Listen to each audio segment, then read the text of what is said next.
दीजिएगा। हालांकि आप सबको आज बता दूं कि आज 30 जून है, कल 1 जुलाई है और 1 जुलाई से समय सारणी में परिवर्तन किया गया है। ध्यान से समझिएगा आप सभी लोग। समय सारणी ये है कि एमपी पीएससी की जो क्लास है वो 5:30 से चलेगी शाम को 6:30 तक, और एक क्लास यूजीसी नेट की रहेगी और वो क्लास रहेगी 7:30। जैसे कि आज क्लास 8:30 से चल रही है, लेकिन कल 7:30 से क्लास चलेगी और 8:30 चलेगी ये क्लास। और उसके बाद आपका Uttarakhand medical social selection board की क्लासेस जो होगी मेडिकल सोशल वर्क की, वो 9:30 से लेकर 10:30 रहेगी क्लासेस। ये शाम की तीनों क्लासेस है और ये 1 जुलाई से है, यानी कल से है। ठीक है, बाद में देखेंगे अगर यहाँ पे जब कल क्लासेस हो जाएंगी किसी प्रकार की जो समस्या वगैरह आती है तो उसमें देखेंगे कि किस तरीके की परिवर्तन और हम कर सकते हैं। ठीक है, फिलहाल ये कल 1 जुलाई है और 1 जुलाई से जो समय सारणी बनाई गई है ये यही रहेगी। इसको आप लोग ध्यान रखेंगे, आप लोग खास कर। और क्लास जब भी आप सभी लोग ज्वाइन करें तो समय से पहले आप ज्वाइन कर लिया करें, क्योंकि मैं 15 से 20 मिनट पहले ही आप लोगों को लिंक प्रोवाइड कर रहा हूं। ठीक है सर, ग्रुप में तो आपने सर 5:30 से डाला है। 5:30 तो यहाँ पर भी लिखा है ग्रुप में भी। सर ये एमपीपीएससी की लिखी है, इसमें यूके एमएसएसबी की लिखा है। अच्छा, यूके एमएसबी कर दिया है। ठीक है, इसको करेक्ट कर लेते हैं। ठीक है, हो गया होगा, ग्रुप में चला गया होगा। मैं एक बार देख लेता हूँ यहाँ पे कौन सी क्लास में डाला है, कौन सी क्लास से आप बात कर रहे हो? यूके एमएसएसबी, अच्छा, उत्तराखंड मेडिकल सोशल वर्क। ठीक है, यानी ये उसमें तो मैंने एक क्लास रखा है आज का 3 बजे, फिर उसके बाद क्लास में 5:30। हो सही कह रहे हो आप, वहाँ पे चला गया था। चलिए मैंने उसको डिलीट मार दिया है। ठीक है, और यहाँ पर आप देख लीजिए तो उत्तराखंड की क्लासेस है वो 9:30 बजे से 9:30 बजे। ठीक है, चलिए अब एक बार आप लोग ध्यान से सुनिए। नंबर 1 है यूजीसी नेट की, बहुत इंपॉर्टेंट क्लास है ये यूजीसी नेट की। समाजकार की नेचर और उसके विकास के बारे में हम लोग पढ़ रहे हैं। 2 क्लासेस हो चुकी हैं, तीसरी क्लास आज आप लोगों को प्रोवाइड कराई जा रही है। जैसे में आज हम लोग बात कर रहे हैं समाजकार की बेसिक कॉन्सेप्ट को लेकर, परिभाषा हो चुका है, विषय क्षेत्र रह गया है, सिद्धांत है, प्रकृति है, लक्ष्य है, प्रक्रिया है। हालांकि मैंने विशेषता और उद्देश्य के बारे में आप लोगों से कर चुका हूँ। ठीक है ना, एक मिनट थोड़ा सा होल्ड रखिए। देखेंगे यहाँ पर जो है प्रकार हो गया, विशेषताएं होंगी, इन सारी चीजों के बारे में हम लोग यहाँ पर अभी देखने वाले हैं। तो देखिए, समाज कार्य की प्रणालियां से हम लोगों को पढ़ना था। आज की जो हमारी ये क्लास है समाज कार्य प्रणाली पर ही है। समाज कार्य प्रणाली पे अगर मैं आप लोगों से बात करूं तो समाज कार्य की कुल 6 प्रणालियां हैं। कहीं कहीं इसे 6 विधि के नाम से भी जाने जाते हैं। प्रश्न पूछा भी जाता है कि सोशल वर्क में कुल कितनी विधियां हैं। ठीक है, और जब प्रणालियां भी पूछी जाती हैं तो ये भी पूछा जाता है कुल कितनी प्रणालियां हैं, तो 6 प्रणालियां हैं। मुख्य रूप से इन्हीं प्रणालियों को 2 भागों में डिवाइड किया गया है। 2 भागों में, एक प्रणाली का नाम है प्राथमिक प्रणाली, दूसरे का नाम है सहायक प्रणाली। ठीक है, ध्यान रखिएगा। जो प्राथमिक प्रणाली है इसको इंग्लिश में प्राइमरी मेथड या सिस्टम के नाम से जाना जाता है, और जो सेकेंडरी है जिसको सहायक के नाम से हिंदी में जानते हैं हम लोग, इसको गौड़ भी कहीं कहा बोला जाता है, कहीं कहीं, और कहीं कहीं इसे द्वितीयक भी कहा जाता है। ध्यान रखेंगे, हिंदी में बेसिकली ये सेकेंडरी प्रणाली के नाम से जानी जाती है। अब इसके अंतर्गत अगर हम बात करें प्राथमिक प्रणाली के, प्राथमिक प्रणाली में व्यक्तिक समाज कार्य आता है, सामाजिक समूह कार्य आता है, सामुदायिक संगठन आता है। आप ध्यान रखेंगे ये प्राथमिक प्रणाली और ये सहायक प्रणाली, इन दोनों को डिवाइड करने वाला कोई अगर व्यक्ति था तो उसका नाम था वाल्टर एंड्रियास फ्रीडलैंडर। सन 1958 की बात थी, उसी समय इन्होंने इसको डिवाइड किया था 1958 में, 1958 में। तो सहायक प्रणाली में कौन कौन था? समाज कल्याण प्रशासन था, समाजकारी शोध था और सामाजिक क्रिया थी। ये सहायक प्रणाली में आती थी। और ध्यान रखिएगा ये प्रत्यक्ष होता है और यह अप्रत्यक्ष होता है, यह अप्रत्यक्ष होता है। प्रत्यक्ष और अप्रत्यक्ष की अवधारणा अगर किसी विद्वान ने दिया है तो उसका नाम है फ्लोरेंस हॉलिस। फ्लोरेंस हॉलिस उसका नाम है उस विद्वान का। ठीक है, ये भी आपको ध्यान रखना होगा। आगे बात सर, करेंगे आप। ये जो आपने बताया ना प्राथमिक और सहायक प्रणाली, किसने विभाजित किया है इसको? Walter Andreas फ्रीडलैंडर।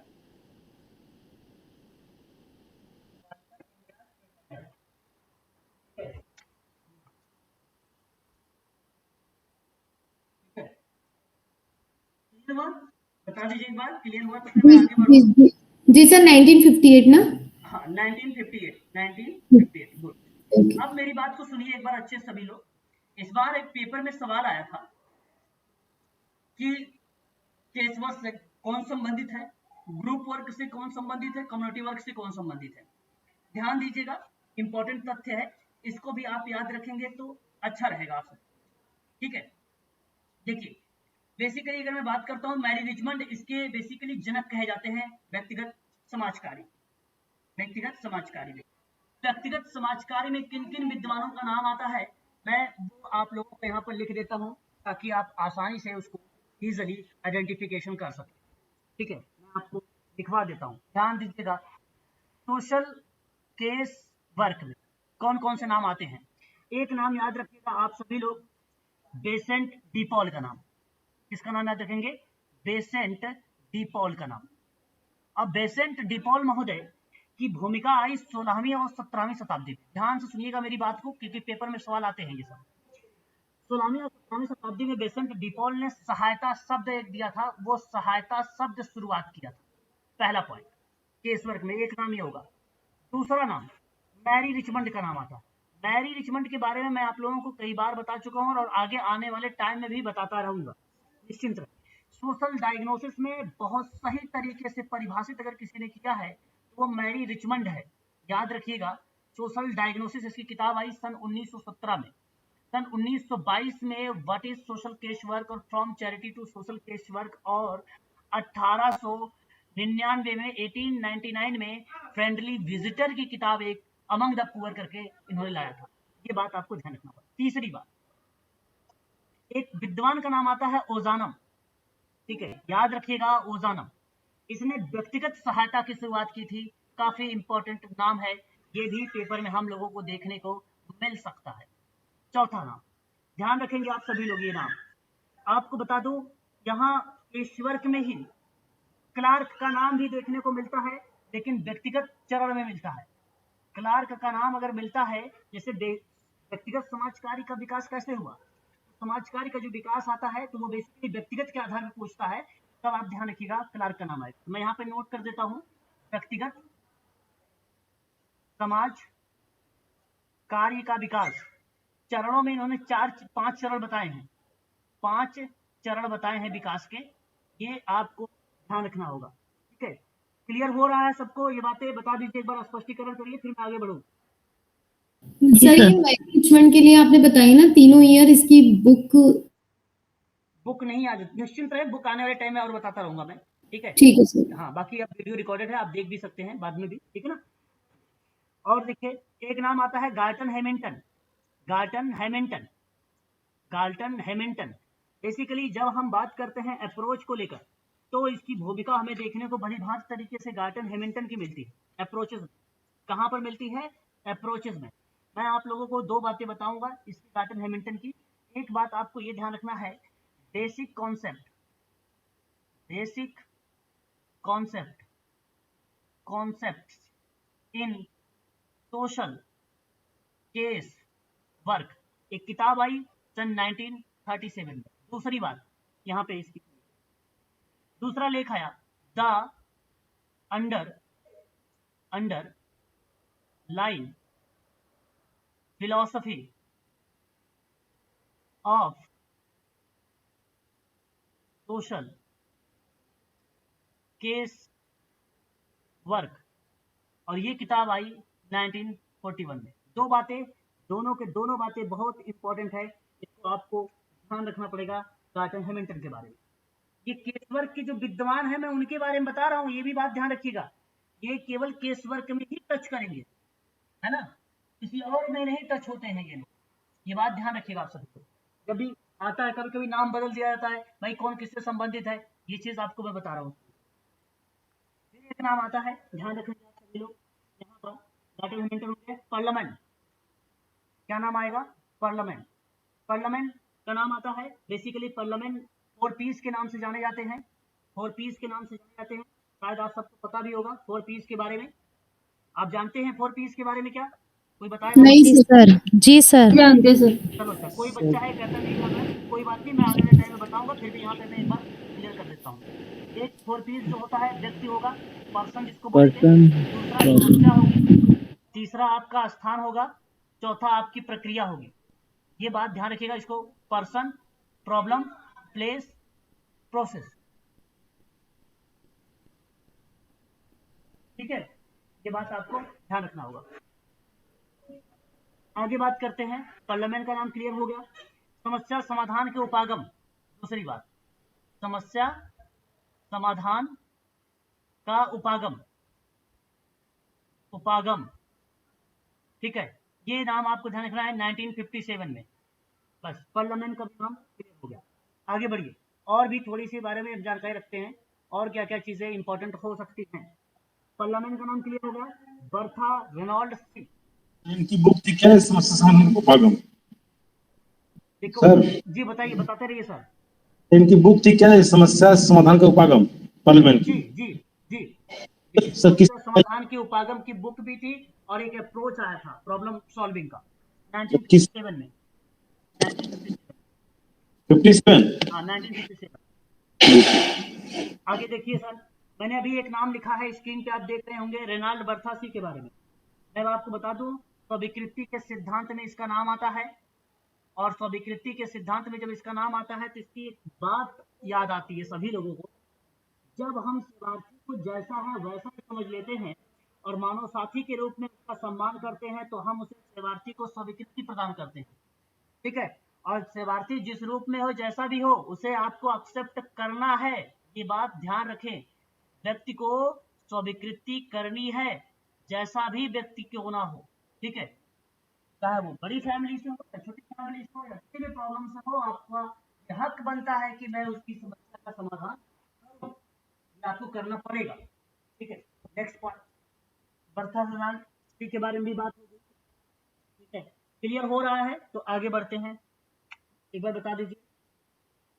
जी सर। हाँ जी सर। मैं आपको बताता हूँ वर्जाइना रॉबिसन के बारे में। वर्जाइना रॉबिसन के बारे में, रॉबिसन व्यक्तिकरण के सिद्धांत को व्यक्तिक सेवा के लिए महत्वपूर्ण बताया। कौन से सिद्धांत को बताइए? व्यक्तिकरण के सिद्धांत, व्यक्ति सेवा। हाँ, व्यक्तिकरण के सिद्धांत को, ठीक है, महत्वपूर्ण बताया। लेकिन सबसे ज्यादा अगर किसी ने बल दिया तो उसका नाम बताइए, बल किसने दिया? Mary Richmond. शाबाश, बहुत बढ़िया है, बहुत अच्छा जा रहे हो, ठीक है। याद रखना ये सभी नाम जो मैं आप लोगों से जिक्र कर रहा हूं सोशल केस वर्क में, ठीक है, सोशल केस वर्क में। ये बात हो गई क्लियर आपका सोशल। सर व्यक्तिकरण पर बल मेरी रिचमंड ने दिया है। हाँ, व्यक्तिकरण पे बल मैरी रिचमंड ने ही दिया है, और ये बात सत्य, ठीक है, ये बात सत्य, ठीक है।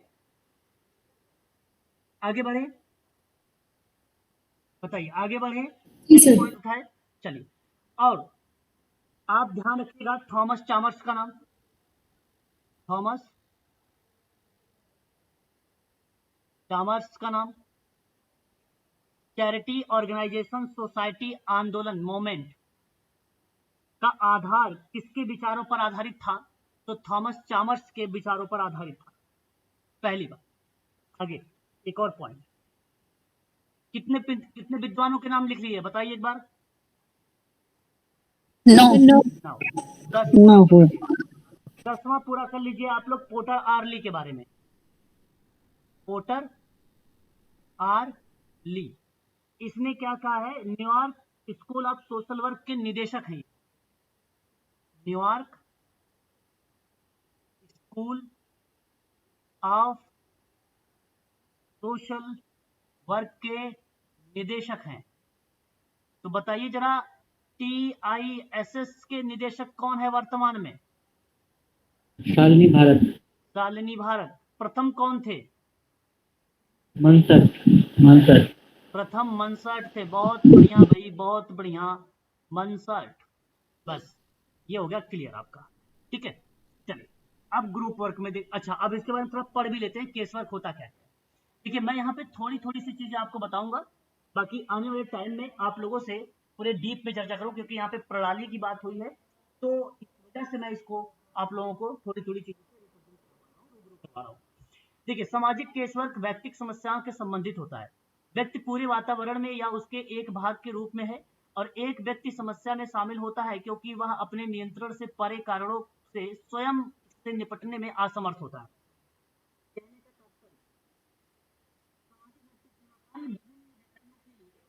उनके साथ मिलकर उनके सहयोग से विभिन्न प्रकार के कार्य करने की एक कला होती है, जिसमें एक ही साथ स्वयं अपने और समाज की उन्नति की जाती है।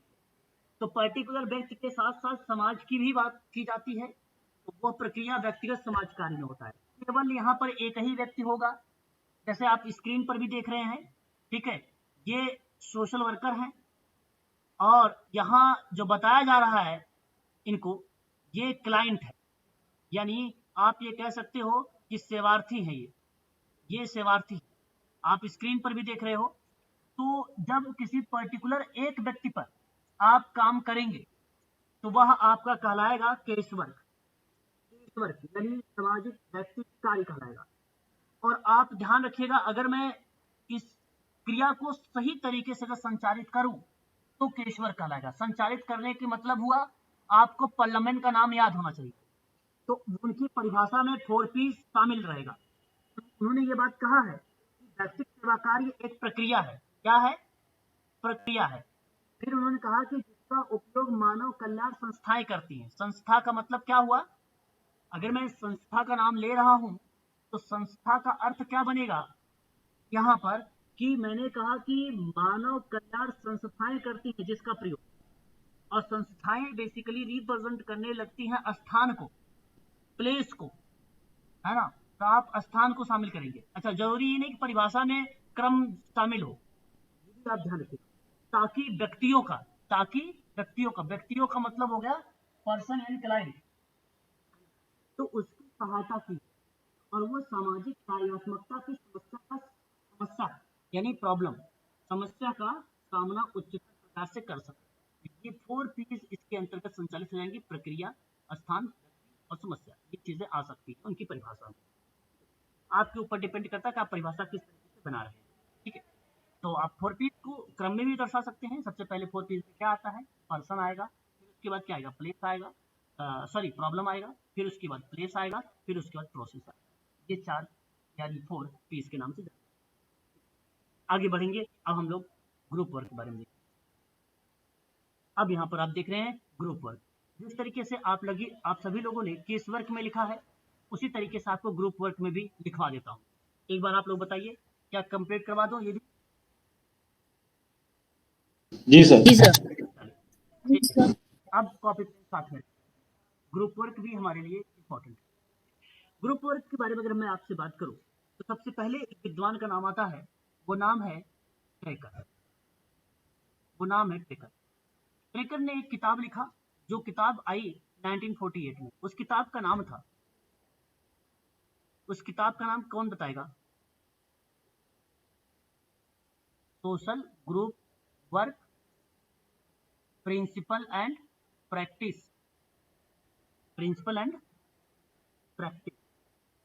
करेक्ट, क्लियर हुआ?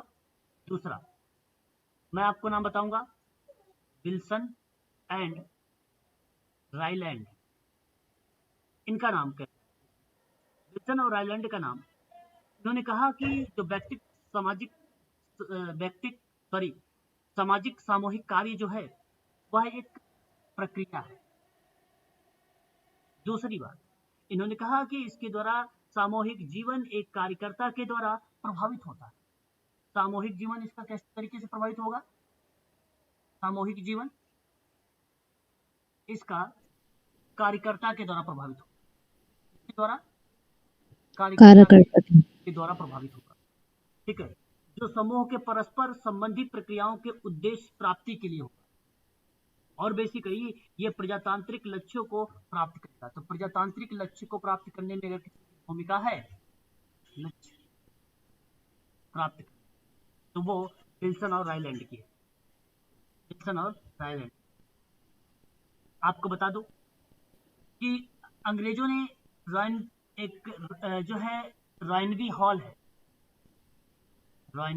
हॉल है, ये नाम नहीं है, थोड़ा सा इंपॉर्टेंट तथ्य IMP करके लिखवा रहा हूँ। एक रॉयनबी हॉल है, इसके बारे में समझिए थोड़ा सा। बस्तियों की स्थापना पड़ोसियों के सामाजिक जीवन को सुधारने की दृष्टि से की गई थी। तो इसी के उद्देश्य से प्रेरित होकर अंग्रेजों ने रॉयनबी हॉल की स्थापना की। और ये जो स्थापना हुई किससे प्रेरित होकर हुई थी? तो क्या बताओगे? बस्तियों की स्थापना पड़ोसियों के सामाजिक जीवन को सुधारने की, है ना। तो बस्ती आप यहाँ पर मेंशन कर लीजिए। बस्तियों की स्थापना पड़ोसियों के सामाजिक जीवन को सुधारने की, ठीक है, सामाजिक जीवन को सुधारने की। क्लियर हो रहा है? ग्रुप वर्क सन 1935 में आया। ग्रुप वर्क कब आया? सन 1935 में। आप लोग सोच रहे होंगे TISS तो 1936 में आया, पहले क्यों आ गया? तो पहले ग्रुप वर्क चल रहा था, ये बात ध्यान रखिएगा, पहले ग्रुप वर्क चल रहा था, ठीक है, याद रखिएगा आप। और जब प्रैक्टिस के दौरान हुआ, अभ्यास के दौरान, वहाँ एक तथ्य आप जरूर ध्यान रखिएगा। सामाजिक समूह कार्य का अभ्यास हेतु, सोशल ग्रुप वर्क अभ्यास हेतु अमेरिकी एसोसिएशन का गठन हुआ था। अमेरिकी एसोसिएशन का गठन हुआ 1936 में, 1936 में, 1936 में। सर ये पॉइंट एक बार बोल के बताइए। सोशल ग्रुप वर्क अभ्यास हेतु अमेरिकी एसोसिएशन का गठन 1936 में हुआ। 1950 में छोटे समूह से संबंधित था वो, उसको छोड़ दीजिए। और 6 अन्य व्यावसायिक समूहों के साथ, ठीक है, मिलकर वर्ष 1955 में राष्ट्रीय कार्यकर्ता एसोसिएशन का गठन हुआ।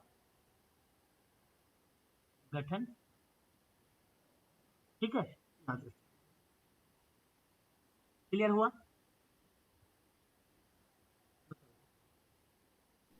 जी सर। ये बात आप लोगों को ग्रुप वर्क में ध्यान रखिएगा। ग्रुप वर्क में और किसका नाम आएगा?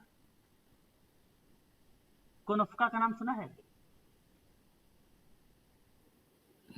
कोनोफ्का का नाम आएगा। कोनोफ्का का नाम एक ही जगह ध्यान रखिएगा। सामूहिक अनुभव के द्वारा सामाजिक कार्यकर्ता में वृद्धि होती है। तो सामूहिक अनुभव ध्यान रखिएगा। अच्छा, मैं ये कीवर्ड आपको जो बता रहा हूँ, ये इंपॉर्टेंट तथ्य बता रहा हूँ, परंतु एक बात ध्यान रखिएगा कि ये सारे नाम जो है ग्रुप वर्क को रिलेट करते हैं, ध्यान रखिएगा, ठीक है। बेकर का नाम हो गया, बेकर तो बता दिया मैंने, विल्सन भी बता दिया आपको, फिलिप्स रह गया। फिलिप्स टी का नाम एक तो आप सुना होगा जरण में, दूसरा नाम आप यहाँ पे सुन रहे हैं सदस्यों का समाजीकरण में, सदस्यों के समाजीकरण। क्लियर हो रहा है? बताइए सर ये फिलिप्स का पहला कौन सा था? दूसरा ये सदस्यों के समाजीकरण में, इससे पहले क्या बोला था? जरण। Okay sir, thank you. Sir case work किस ईयर में आया था? केस वर्क 1936 लगेगा।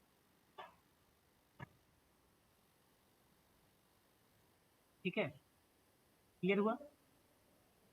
बोलिए। जी सर। अब देखिए यहाँ पे एक किताब आई, नाम पहले इसका ग्रुप वर्क का, जॉर्ज होमस,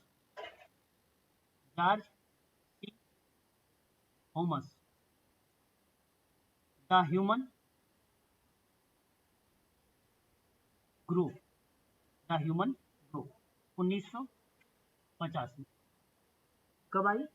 1950 में। इसका भी नाम कहाँ आता है? ग्रुप वर्क में आता है। ग्रुप वर्क में आता है।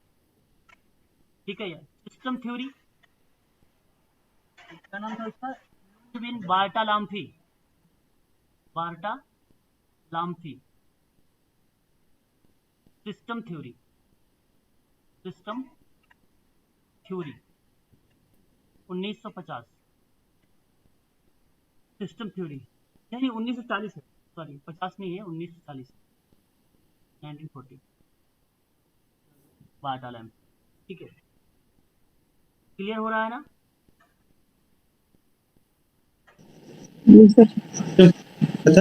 मैकमिलन। जी, मैकमिलन नाम लिखिए, मैकमिलन। ये बाटा लाम क्या लिखा?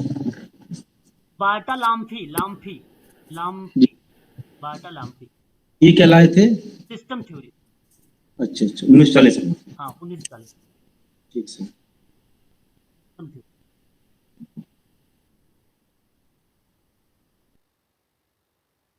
करेक्ट, क्लियर हो गया? बताइए आगे से फिर बढ़ूं मैं। जी सर। हाँ सर। बता दिया करें आप लोग कि ओके ठीक है, जी तो मैं सर। समझ जाऊंगा। आप चुप हो जाते हो तो मैं समझता हूँ शायद क्लियर नहीं हुआ। ठीक है, आगे मैकमिलन के बारे में। मैकमिलन आप ध्यान रखिएगा, मानवीय संबंधों की विशेषता बताते हैं। मानवीय संबंधों की विशेषता बताते हैं। ठीक है, मैकमिलन। आगे बात करते हैं न्यूज ट्रेटर। ठीक है, न्यूज ट्रेटर।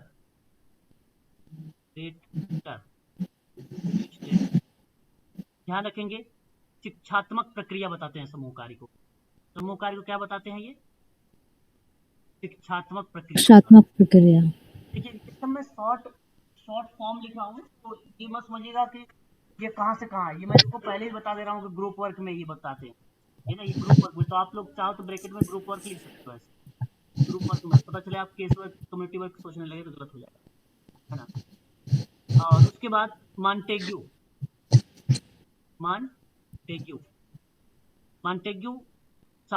सामाजिक जीवन का आधार सामाजिक संबंध बताते हैं।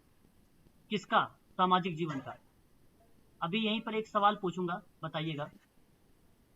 सामाजिक जीवन का आधार सामाजिक संबंध बताते हैं।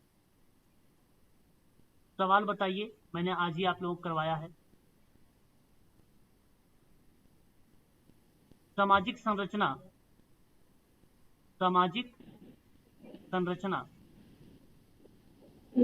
एक सामाजिक संबंधों का जाल है।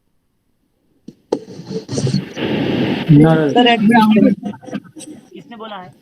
रेडक्लिफ ब्राउन ने।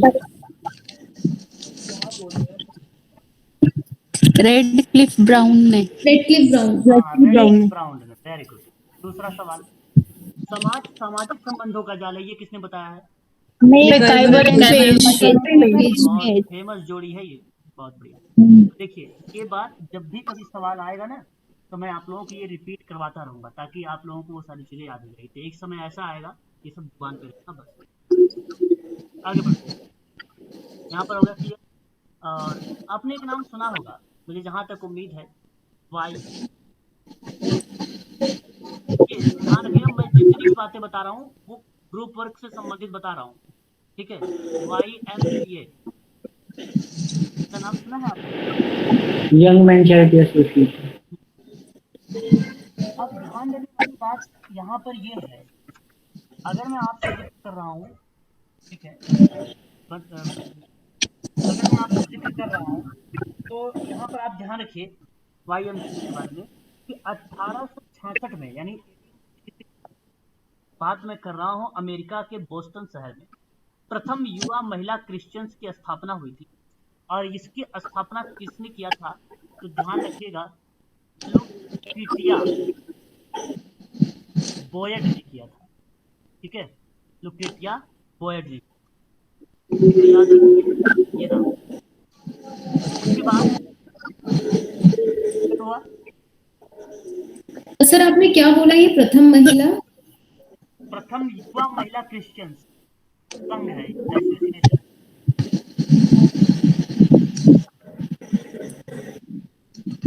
ठीक है, और नेतृत्व के लिए कैंप फायर गर्ल्स का गठन किया गया है 1918 में। 1918 में क्या किया गया था? नेतृत्व में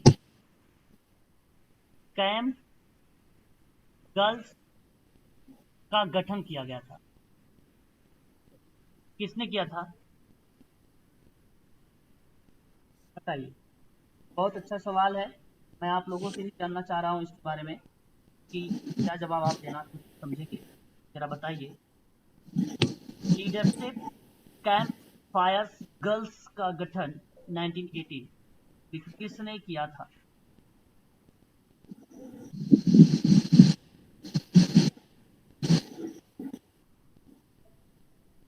बताइए। लूथर गुलिक ने किया था। किसने किया था? लूथर लूथर गुलिक।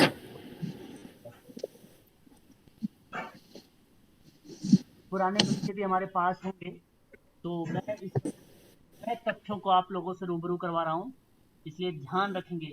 ठीक है, ऐसे तथ्य भी पेपर में आ सकते हैं अब, है ना? गुलिक के बारे में पता है? प्राथमिक समूह और द्वितीयक समूह, एक समूह में बटे। द्वितीयक समूह में आते हैं। बढ़िया। कितने नाम हो गए? 10। 10 हो गए। चलो फिर ठीक। 13 पॉइंट हो गए। 13 पॉइंट। हाँ, बहुत बढ़िया। आगे बढ़ते हैं। अब देखिए, अब यहाँ पे देखिए समूह कार्य होता क्या है।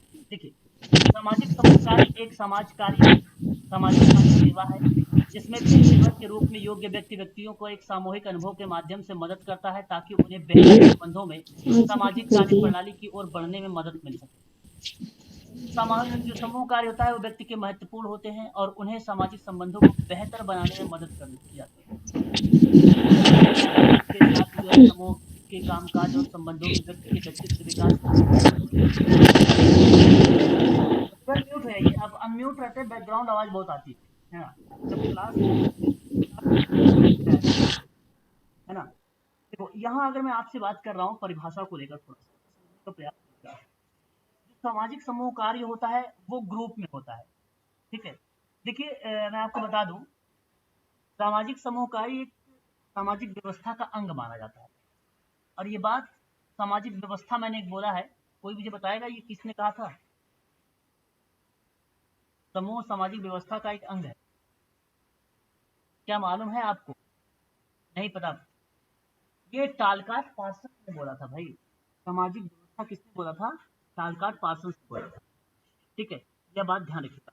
तो सामूहिक कार्य एक शिक्षात्मक प्रक्रिया बताने के कारण वो बेसिकली सामाजिक जीवन के धारा में भाग लेने के मार्ग में अवरोध उत्पन्न करने वाली व्यक्तियों की संबंधित जो समस्याएं होती हैं उन समस्याओं को सामूहिक प्रक्रिया के माध्यम से रोका जाता है। आपको मैं बता दूं, आप जैसा कि देख रहे हैं ये ग्रुप में सभी लोग हैं। किसी ग्रुप में अगर मैं बात करूं, किसी समस्या को मैं अगर यहाँ पे प्रेजेंट करता हूँ, सामने रखता हूँ, तो इन समस्याओं पर मैं डिस्कशन करता हूँ सभी लोगों से, तो इस समस्या का समाधान मिलता है हमें। और जब भी कोई काम करते हैं तो ये बेसिकली मैं एक लीडरशिप की भूमिका निभा रहा हूँ, तब जाके ऐसा काम हो रहा है। परंतु अगर मैं सामाजिक कार्य करता हूँ और ये सब क्लाइंट है, तो ये सब मेरी बातों को ध्यानपूर्वक सुनेंगे और मैं इनके साथ कार्य करूँगा। और किसी समस्या का समाधान के लिए जो है मैं अपनी टीम या अपनी संस्था से बातचीत करूँगा उस प्रॉब्लम में, इनसे थोड़ी ना बात करूँगा।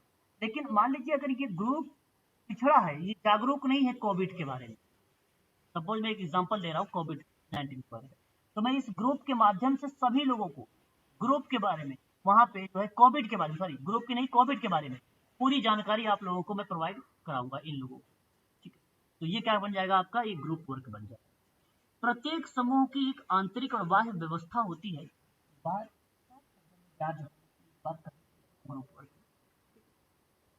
आपको ध्यान रखना है कि अगर ग्रुप वर्क जो होगा वो समूह में कार्य होगा और उसकी सामाजिक समस्याओं को जो भी होंगी उसको दूर करने का प्रयास करेगा। इस चीज को आप लोग ध्यान रखें। अगली पॉइंट यहाँ पर आप देख सकते हैं, ये कम्युनिटी वर्क आ रहा है सामने। तो ग्रुप वर्क क्लियर हो गया तो एक बार बता दीजिए, फिर मैं आगे बढ़ूं। यदि आप पूछना पूछ सकते हैं ग्रुप जी वर्क। जी क्योंकि अभी ये सब आएगा और डीप में उसकी पूरी पीडीएफ आएगी ग्रुप वर्क की, पूरा केसवर्क की पीडीएफ आपके सामने प्रेजेंट है ना। यहाँ मैंने प्रणाली आ गया है तो थोड़ा थोड़ा मैं आपको परिभाषा के साथ बता रहा हूँ कि ये चीज़ आती है और ये नाम आते हैं, ठीक है। अब यहाँ पे ग्रुप वर्क में भी कम्युनिटी वर्क में भी थोड़ा सा नाम लिख लिया आप लोग, नोट कर लीजिए ताकि आपको पता रहे कि कम्युनिटी वर्क में भी क्या क्या होती है और कौन कौन से नाम इम्पोर्टेंट है, ठीक है। इसको भी आप अच्छा, समूह कार्य क्या है कोई बताएगा एक लाइन में, एक वाक्य में समूह कार्य क्या है? सर 2 या 2 से ज्यादा लोगों के बीच में मिलकर काम करना। चलो और कोई,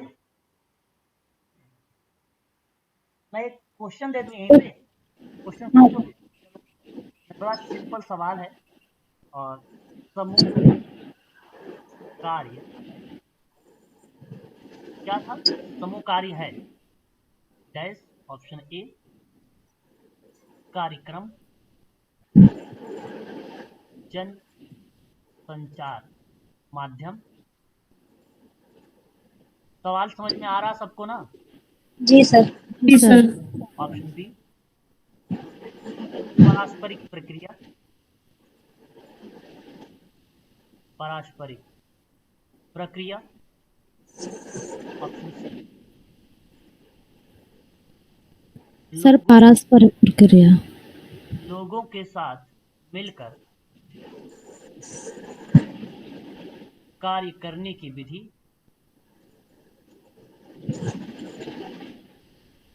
ऑप्शन सी अरे ऑप्शन डी मनोरंजन का एक प्रकार। एबीसी। Sir C. बी होगा, B. Option number C. Option C. C sir. जी सर, बी। वेरी गुड, यहाँ पर ऑप्शन सी करेक्ट होगा। यहाँ जो ऑप्शन जा रहा है आपका वो ऑप्शन आपका करेक्ट होगा। Option C is the right answer यहाँ पर माना जाएगा। समूह कार्य क्या है? लोगों के साथ मिलकर कार्य करने की विधि होती है, ये आप ध्यान रखिएगा। ऐसे भी प्रश्न हम लोगों को एग्जाम में देखने को मिल सकते हैं ऐसे अब थोड़ा सा आप लोग यहाँ पे समझिए कि ग्रुप वर्क में जो जो विद्वानों के बारे में मैंने नाम बताया उसको ध्यान रखिएगा। ललित जी, इस क्लास की वीडियो का लिंक आपको मिलेगा, आप जाके जो है ग्रुप में ज्वाइन हो गए हैं, वहां से आप ये वीडियो देख सकते हैं, है ना। 37 मिनट आप वीडियो को स्किप कर सकते हैं, ठीक है। शुरुआत से आप पढ़ लीजिएगा। अब यहाँ पर ध्यान देखिए कम्युनिटी वर्क के बारे में थोड़ा थोड़ा करके बता रहा हूँ आप लोगों से। आप जानते भी हैं कम्युनिटी वर्क के बारे में कि एक समुदाय होता है इसमें, और सामुदायिक संगठन को समझने से पहले हमें ये जान लेना बहुत आवश्यक होता है कि समुदाय होता क्या है। जैसा कि आप जानते भी हैं कि जो किसी निश्चित भौगोलिक सीमा में निवास करता है और इसके अंतर्गत सदस्यों में एक सामुदायिक भावना पाई जाती है तो वो कहीं ना कहीं सामुदायिक संगठन कहलाता है। या आप ये भी कह सकते हो 2 या 2 से अधिक व्यक्तियों के पारस्परिक चेतना और अंतरक्रिया के द्वारा जो भी कार्य हो रहा हो वो सामुदायिक संगठन का पार्ट बन जाता है।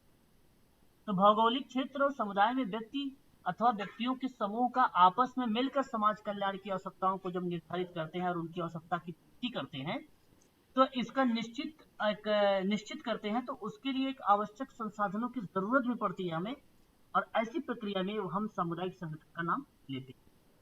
तो यहाँ आपको ध्यान रखना है सबसे पहली बात कि दान संगठन समिति, सॉरी पहले तो आपको लिखिए बोगार्ड्स, बोगार्ड्स का नाम आता है।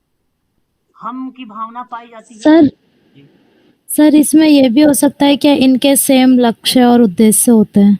हाँ बिल्कुल सही बात है, उद्देश्य करेक्ट बात है, बट यहाँ पे मैं किसी के नाम के साथ आप लोगों को जोड़ रहा हूँ, अब इसको समझने का प्रयास करूँगा। एक हम की भावना होती है। अब हम की भावना आप जानते हैं हमारा समुदाय हमारी भलाई इसी में है कि हम या सुख या दुख, हमारा सुख दुख जो है वो लोगों के साथ आपस में अगर हम बात करें रूबरू हो, है ना, जाने इस प्रकार से व्यक्तियों का समूह हो, स्वामित्व हो, निश्चित भौगोलिक क्षेत्र हो, सामुदायिक भावना पाई जा रही हो, इस तरीके की बात इसमें देखने को मिलती है। हम की भावना में बोगार्ड्स का नाम। अपने नाम एक सुना होगा डेविस के बारे में। डेविस कहते हैं कि समुदाय सबसे छोटा और क्षेत्रीय समूह होता है, सबसे छोटा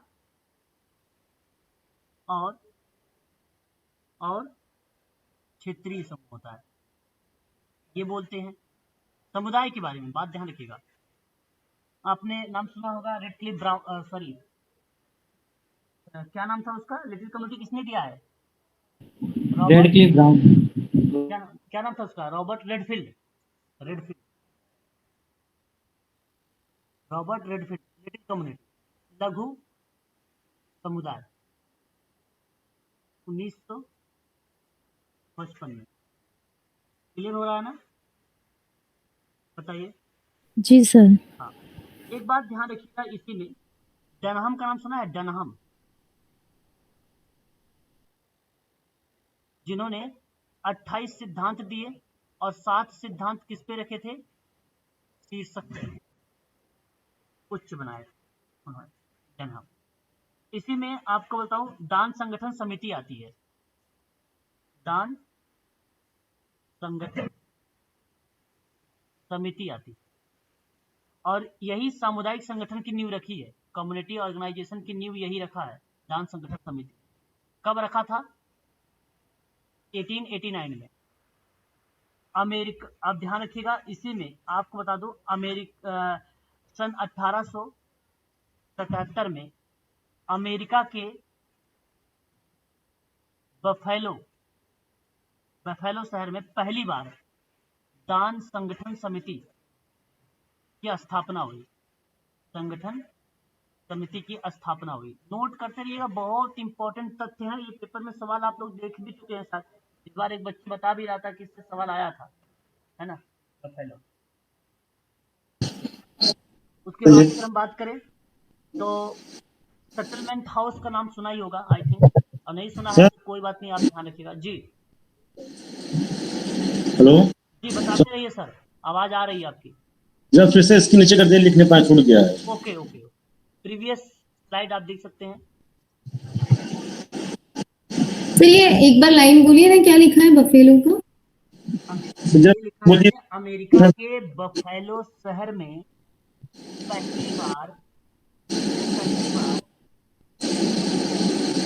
पहली बार दान संगठन समिति की स्थापना हुई। लेकिन म्यूट हो जाया करो तुरंत बोलने के बाद।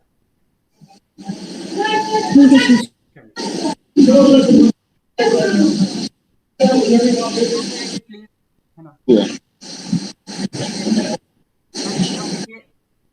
सेटलमेंट हाउस मूवमेंट यानी आंदोलन, बार बार बोलना, सेटलमेंट हाउस आंदोलन को जो है सामुदायिक संगठन में यानी कम्युनिटी ऑर्गेनाइजेशन की दिशा में दूसरा कदम माना जाता है, दूसरा कदम माना जाता है। तो सबसे पहला कौन सा था? तब दूसरा अगर आप ये मान सेटलमेंट हाउस को, तो पहला था पड़ोसी गिल्ड।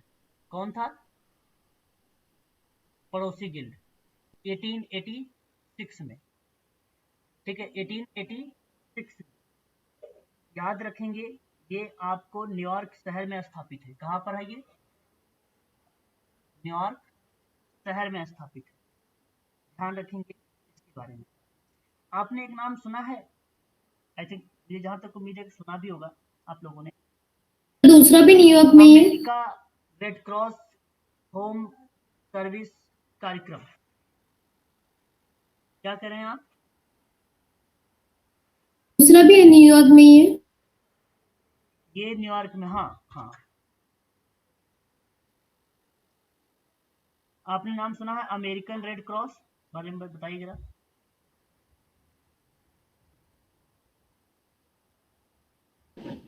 बोलिए। नाम तो सुना है सर। तो ठीक है, आप नोट करिए जी यहाँ सर। अमेरिकन रेड क्रॉस 21 मई 1881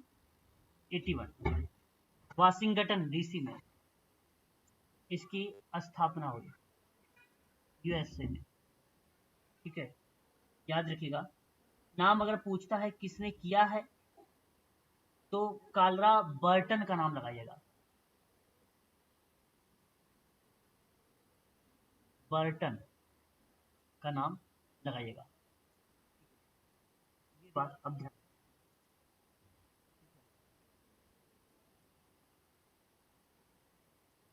क्लियर हुआ? ये डीसी के आगे क्या लिखा है? यूएसए। हाँ, स्थापना। ओके, कार्ल बर्टन ने इसकी स्थापना की है। हाँ जी, हाँ जी, फाउंडर है। ठीक है,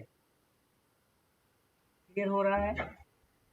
जी सर। ठीक है। उसके बाद देखिए, ये आपका हुआ क्लियर। ठीक है, एक नाम आता है लिडमैन का नाम। क्या नाम आता है? लिडमैन का नाम। लिडमैन का नाम। इन्होंने कुल टोटल 700 कम्युनिटी प्रोजेक्ट पर अध्ययन किया, जिसमें से 10 चरणों में बताया। आने वाले टाइम में मैं आपको जिक्र करूंगा 10 चरण कौन से। एक नाम और नोट करिए, रॉबर्ट पी लेन।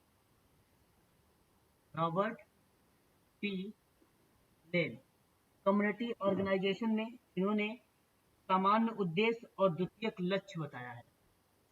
सामुदायिक संगठन का एक जो है सामान्य उद्देश्य और कुछ द्वितीयक लक्ष्य। द्वितीयक लक्ष्य बताया।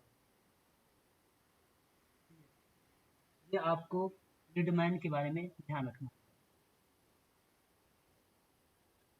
बताते चलिएगा। क्लियर हो रहा है सब कुछ? तो सर ये रॉबर्ट का एक बार थोड़ा सा डिटेल में बताइए। रॉबर्ट लेन बेसिकली सामुदायिक संगठन में इन्होंने उद्देश्य और लक्ष्य के बारे में जब बात कर रहे थे, तो इन्होंने कहा कि सामान्य उद्देश्य के संबंध में लेन ने कि सामुदायिक संगठन एक सामान्य उद्देश्य और समाज कल्याण साधन और समाज कल्याण आवश्यकता में प्रगति की उन्मुख होता है ना, वो उन्मुख होता है और सामंजस्य लाने के लिए ये बात करते हैं। तो इसलिए इन्होंने कहा कि कम्युनिटी ऑर्गेनाइजेशन में सामान्य उद्देश्य और कुछ विशेष यानी कुछ द्वितीयक लक्ष्य पाए जाते हैं, ऐसी इन्होंने बात की। अब क्या लक्ष्य वगैरह है, क्या इसके उद्देश्य है, आने वाले टाइम कम्युनिटी ऑर्गेनाइजेशन में मैं जिक्र करूंगा। ठीक है, ठीक सर। आगे बात करते हैं। अगला पॉइंट क्या मैं बता रहा था आप लोगों से, रॉस। आपने उनका नाम सुना है रॉस के बारे में, मुर्रे जी रॉस? जी सर। और मैं आशा करता हूँ कि शायद आप लोगों ने इनके जो क्या नाम है, सामुदायिक प्रारूप है ना, सामुदायिक प्रारूप जानते हैं आप लोग? सामुदायिक मॉडल। Model sir. तो जो सामुदायिक संगठन के मॉडल हैं, या आप ये कह लीजिए कि जो सामुदायिक संगठन के उपागम या प्रारूप हैं, उन्हीं के बारे में मैं आपसे जिक्र कर रहा हूँ। एक एक विद्वान के बारे में आप उसको ध्यान से समझिएगा, बहुत इंपॉर्टेंट है ना, पेपर में आता है हमेशा बार बार। एक नाम आता है आपका जो है मुर्रे जी रॉस। और मुर्रे जी रॉस ने क्या क्या बताया है, किसी को मालूम है?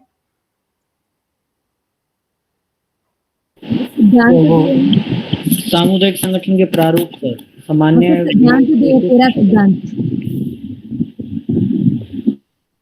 मुर्रे जी रॉस स्थानीय विकास, सामान्य रूपरेखा का दृष्टिकोण, सर विनिष्ट रूपरेखा का दृष्टिकोण और प्रक्रिया का दृष्टिकोण।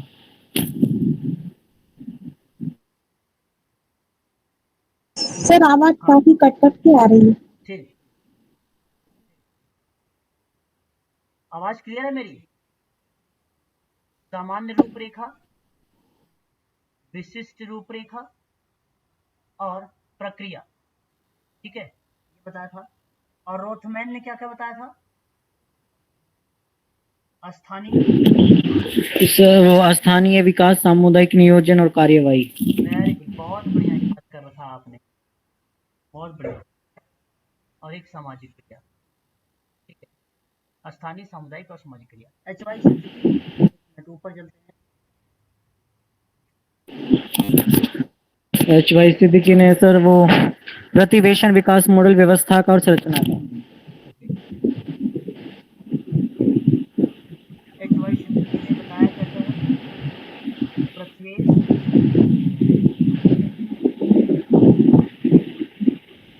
और दूसरा व्यवस्था विकास परिवर्तन मॉडल, तीसरा तीसरा सर संरचनात्मक परिवर्तन मॉडल। ये नाम आता है HY, ये आप ध्यान रखिए। सिद्दीकी का नाम क्लियर? सिद्दीकी का नाम क्लियर? जी सर। का नाम क्लियर? वेरी गुड, बहुत बढ़िया। बस इतनी बात आपको यहाँ पर ध्यान रखना है। अब कितने नाम हो गए इसमें? सर 11।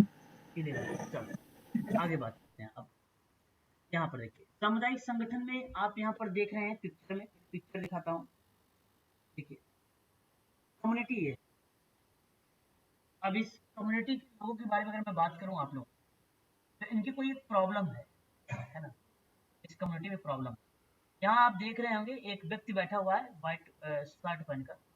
इसका मतलब है कि ये कम्युनिटी जो है संगठन का कार्यकर्ता है, यानी सामुदायिक कार्यकर्ता के नाम से जाना जाता है।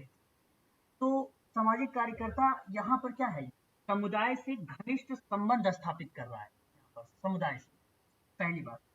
दूसरी बात, इनकी समस्या को समझना और उनके कारणों की खोज कर रहा है। ये सामाजिक कार्यकर्ता ये जानना चाहता है कि बाधाओं का पता लगाना चाहता है और उसकी समस्या को गहन से जानने के में जो है ये निपुण है, इसलिए ये पता कर रहा है।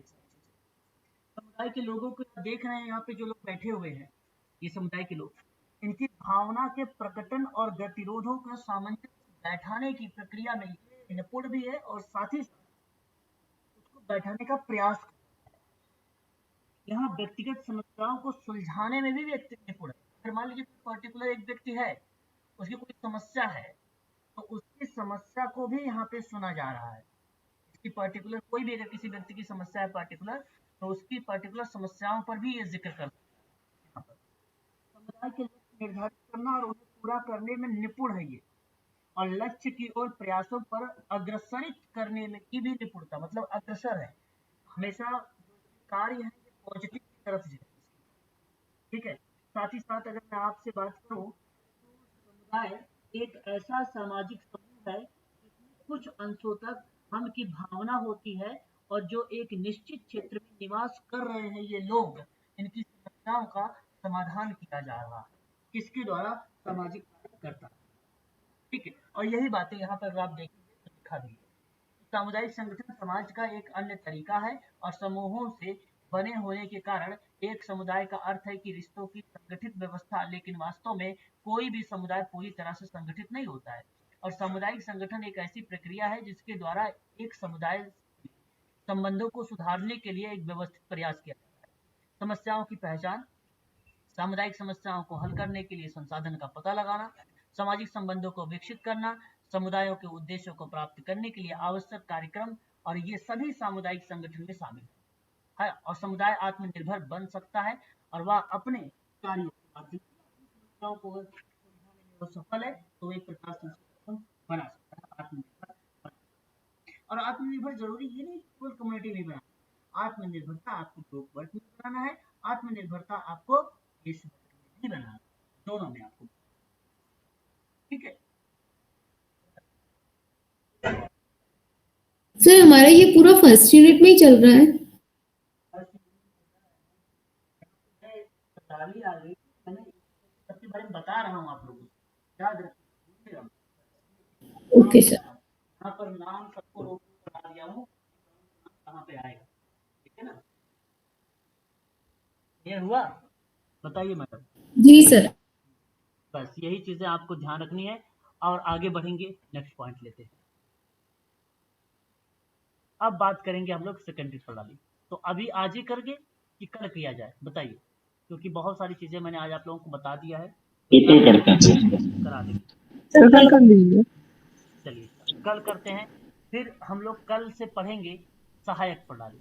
जिस तरीके से हम लोगों ने अभी 10-10 विद्वानों के बारे में देखा है, अगर ये 30 विद्वानों से अधिक मैंने तथ्य लिखवा दिया है, फैक्ट आप लोगों को लिखवा दिया है, आप लोग अगर इनमें से 15 से 20 भी याद कर लिया ना, तो समझ लीजिए बहुत बहुत आपने बहुत बड़ा काम किया। और ये याद तब होगा जब इन्हीं तथ्यों को आप 2 से 3 बार आप देख लीजिए। बाकी तो ये जो काम मैंने बताए हैं ना, जब प्रश्न करवाऊंगा तो वो तथ्य तो मैं बता बता के आप लोगों को याद करवाऊंगा, है ना। सारी चीज कई बार बोलता हूँ, है ना। वो चीजें ऑटोमेटिक वो चीजें आपको याद रहेंगी। और ध्यान रखिएगा, कल हम लोग बढ़ेंगे जो है सहायक प्रणाली। एक बार मैं फिर क्लास का समय बता देता हूँ, ध्यान से सुन लीजिए। क्लास का जो टाइमिंग है वो एमपीपीएससी की क्लास का जो समय है वो आपका 5:30 है PM। और जो यूजीसी नेट की क्लास का समय है वो आपका 7:30 है। और जो आपका Uttarakhand medical social selection board है, जो उत्तराखंड चिकित्सा समाजकार की बात मैं कर रहा हूँ, वो 9:30 क्लास। कल ये क्लास का समय है। देखते हैं एक बार आप सभी लोग क्लास करके कि देखिए किसी को अनकंफर्टेबल अगर महसूस होता है तो मुझे आप लास्ट वाली यानी 10:30 पर आप लोग मुझे बताइएगा। बाकी मैं उसके बाद समस्या का समाधान करने का प्रयास करूँगा। सर मुझे कुछ पूछना है। हाँ, अब पूछिए, क्या पूछना चाहते हैं आप? सर जो ये यूजीसी नेट वाले जो स्टूडेंट हैं वो